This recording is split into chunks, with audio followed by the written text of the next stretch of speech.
All right, we're going to speak about strings. Strings are sequences of text characters. Uh, Sometimes you'll have data sets made entirely of strings, or you'll have certain columns that have strings that are representative of a certain variable, or you could have, for example, like a minimum and a maximum value of a certain variable that's represented in a string format instead of a numerical format. So on this slide, we're just introducing the very basics of strings. As you've seen in the previous two slides, the first character of a string has an index of 0. Um, so we'll designate string 1 here as K2 data science.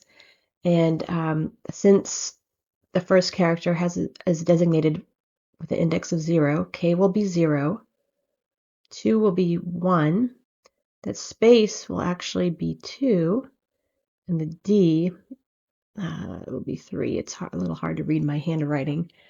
So if we want to get the character at index 3, that would be D. If we want to get the character from index 8 to the end of the string, this is how we'd write it, 8 with a colon, and the output would be science because the S is in the 8th position in the string. If we want to find the length of the string, all we have to do is type in this command, len, and then the string name, and then we get the length of the entire string, which is 15. So this slide just is a continuation of some basic commands of strings from the previous slide. So as we saw in the previous slide, our string that we're referring to is, oh, if we can see my handwriting, K2 data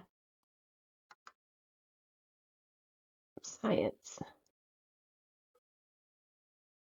Okay, this is pretty bad handwriting, but again, your index starts at 0, and then it continues from there.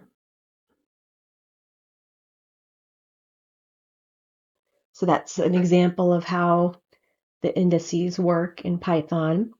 So if we want to count the number of A's in a string, we could just use this count command, and you'll see that the output is 2 because you could see here that we have 2 A's in our string here in data. If we want to find the index position of a character, we could use this find command here. And so we want to find the position of S. So we know it's in the 8th position, if you can read my handwriting right there.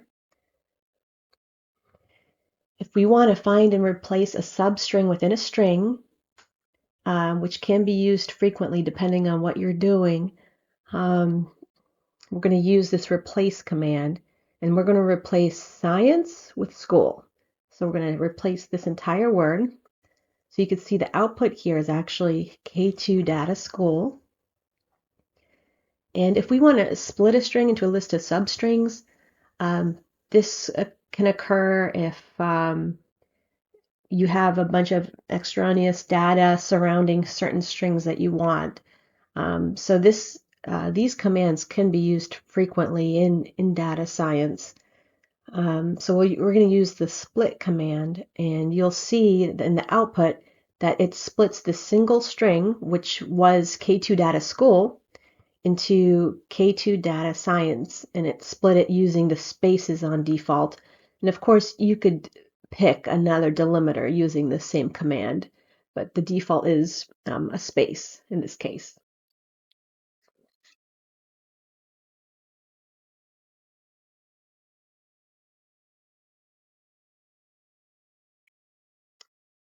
So you can join two strings with the plus operator, which we saw before. It's a very easy way of doing it in Python. So when we use this operator, you'll see that we join these strings, but without any spaces. For complex string operations, one of the functions that could be used is the str.format function. So we made two new strings here, my name, Colleen, and the job, data scientist. And if we want to put those two strings within another string, one way to do this in Python is by using these curly brackets right here. So if we wanted, let's say we want to change these variables, or let's say this name right here, we want a matrix of names.